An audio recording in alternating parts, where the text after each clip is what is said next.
Weird bicycle made from exhaust tubing, version 2, with a little hidden feature. Alright, so last week I built this bike. It turned out pretty darn cool. It's a thing. Don't know what it's supposed to resemble, but I call it the CITI. I built it in 3 afternoons out of these 2 kids' bikes. And a little bit of sanding, a little bit of painting and welding later, I thought I had a pretty good result. So now I'm starting again with another kid's bike, and this time I'm giving myself 5 days, but I'm still using the same 2 1/4 inch stainless steel exhaust, and we're going to cut this thing apart and get to it.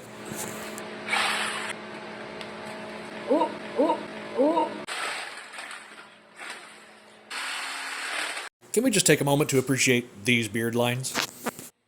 I use one of these.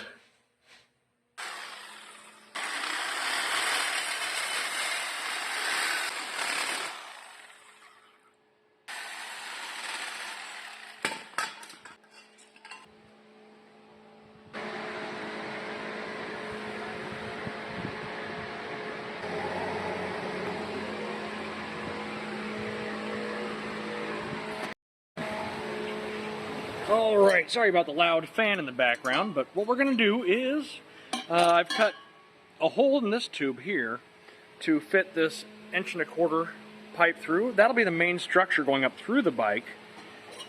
Then the front of the frame is going to be like this. And what I'll have to do is, this top tube here is going to lay on top of this piece wherever I cut it. And then the seat stay is going to be a whole other situation. But that's what the frame is going to be kind of looking like. And that is kind of what we're going for. So this tube here is going to be completely hollow.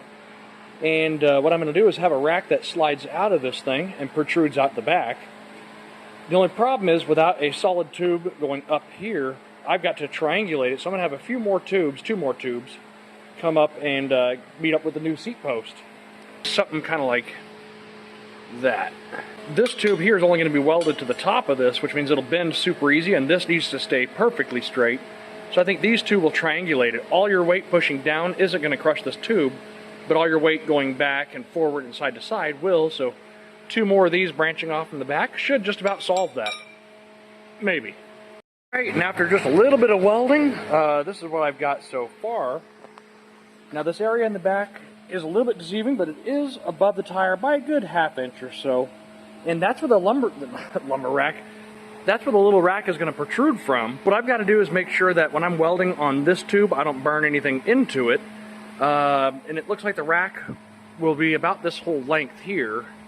And it'll come out most of the way, probably, let's just call it 3/4. So the rack should come out to about there. You know, about a good 15 inches or so past the back tire.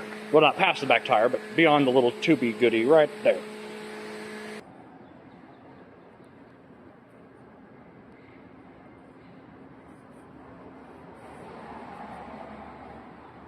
Alright, and now what I've done is I've cut a little notch out, just like the one that I built last week, and here's my head tube. It's a little bit shorter. I think this one's like 10.5 inches, and it's going to go right there. And I'm going to go ahead and just give it a full weld all the way around, and it'll be covered, of course, by Bondo again.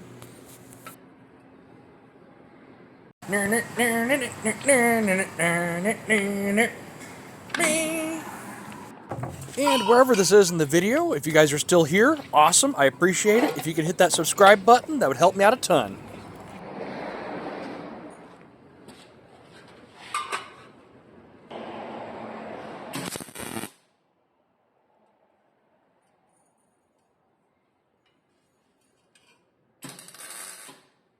Oh.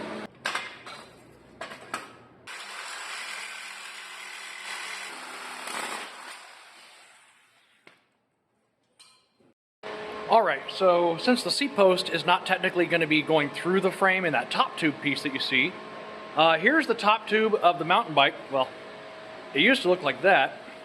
We're going to flip it over, and this whole piece right here next to my thumb is all going to be on top of the top tube, and then this will be the laid back part of the seat post. Hard to describe, but you'll see what it means. I'm going to go cut this out real quick. Alright, and with it cut out and flipped upside down, there it goes. That'll look prettier than support tubes, and it should disperse the weight pretty good.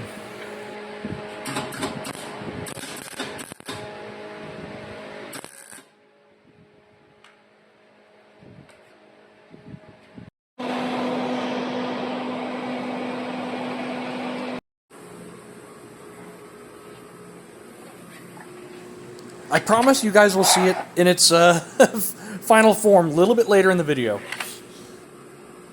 And now with all the welding done, it's time for the fun part. And by fun, I mean terrible. It is just freaking awful to work with Bondo. When I was like 13, I spent a couple summers at a paint and body shop. And yeah, I did a lot of Bondo work after they taught me, and I always hated it since then. Alright, well that was a crap ton of sanding and a lot of Bondo. Anyways, we got this area taped off, and of course the city logo right here. Sanding this kind of Bondo and stuff is just absolute misery. I don't wish it on anyone. Except maybe Ralph Nader. Can I say that here? Yeah, I wish this upon Ralph Nader. Otherwise, I don't wish it upon anyone. Anyways, time for primer.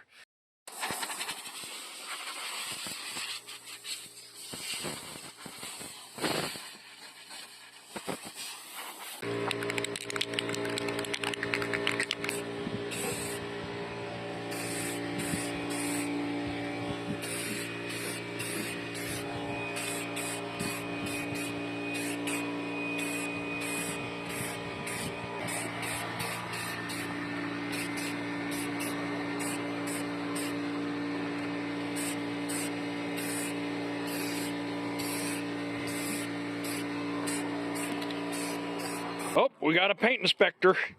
What do you think, Wilbur? Oh, I just got paint on his nose. Oh, sorry, buddy. Hang on, let me wipe that off. All right, a couple of coats of primer, and we're looking pretty good. There's a little chip in the paint right there. I'm not really going to worry about that for this. But the rest of the seams all look pretty good. Well, I'm going to let this primer, this is like the third coat of primer, I'm going to go ahead and let it dry-ish and start throwing some gloss black onto her. All right, here we go.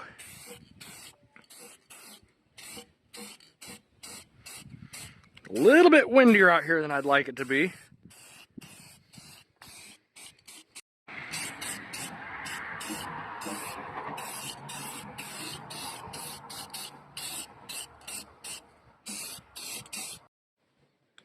Alright guys, after a few coats of paint, man, it looks good. At least for being gloss black and being painted out here in the open world.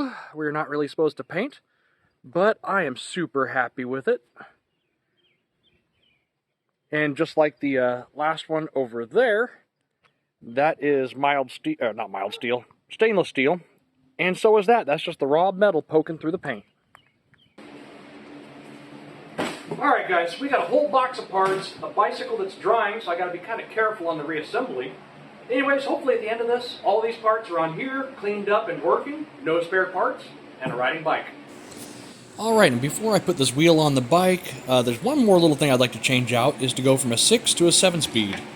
It's got a smaller gear here, so that should allow me a much better gear ratio for, light cruising at a higher speed. And I'm just using a Ford lug nut that got welded onto a little piece of pipe, and that seems to work out really well for removing these freewheels. And with that, I'm going to go ahead and get rid of that plastic disc. And with that plastic disc gone, you just have to make sure that your derailleur is pretty well aligned. Otherwise, the chain will wind up in the spokes, and you don't want that. And with that all said and done, the bike is ready for a ride, and, well, let's go!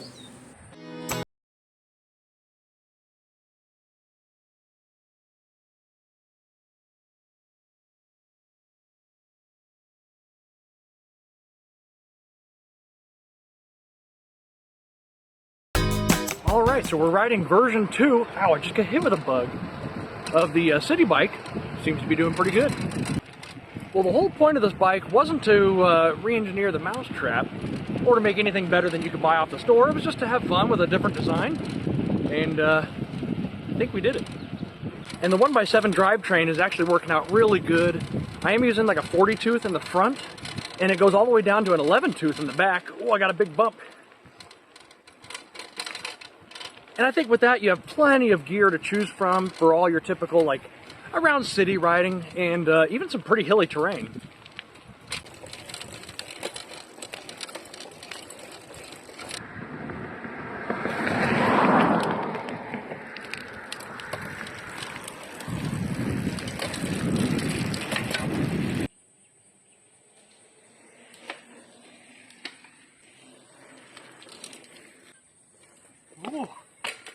moves out pretty easy.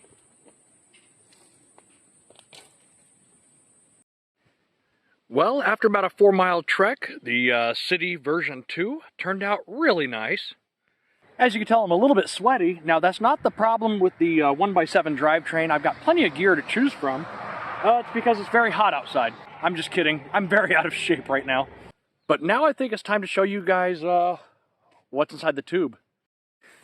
So it's not the most usable rack in the world, but if we open that up, rotate that 90 degrees, rotate that 90 degrees, we've got ourselves a little hidden bicycle rack. Now, it is only good for about 25 pounds, but that's less than what a 6-pack and a pizza weighs. So I'd say that's good enough to me.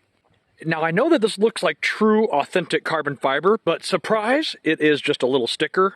It is mostly built out of aluminum with a center mount drawer slide underneath. And here's the kicker. So you rotate that, you push this in, and it's got a soft close. Now, something I was pretty happy with is I was able to hide the cables. They just go into the frame here, and they come out here. Now, I don't have a cap for this yet. This size tubing actually just takes a closet door handle. But overall, for about 3.5 days worth of work and about $40 invested, I think the bike turned out really, really cool looking for what it is. You know, the tires are a little bad, but... Oh, there he goes! My buddy got a honk in the video. Anyways, yeah, the tires, pretty knobby. I want to get some nice little street tires for it. Other than that, I think maybe a little upgrade to something a little bit more modern as far as the stem and handlebars go. But for the price and being spray painted and cobbled together with nothing but a welder, a Sawzall, 4.5-inch angle grinder, and a plumb bob, I think it turned out pretty good, and it rides, well, it rides like a 20-inch bike. I really can't say anything great or bad about it. It rides like a bike. The spray paint, after being polished, I think turned out really nice. Same with the Bondo work. You know, there are a few little flakes of dirt in the paint, but that's what you get for painting it outside. I think having the CITI and the stainless steel here stick out, I think that's pretty cool. This is not clear coated. This is actually just the stainless steel exhaust tubing that this thing was built out of.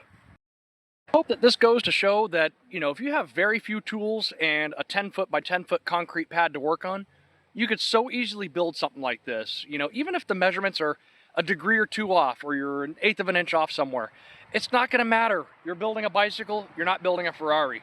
So, you know, I always like to encourage people to go out there, and if you have something that you want to build, do it. It may not work perfectly the first time or the 50th time.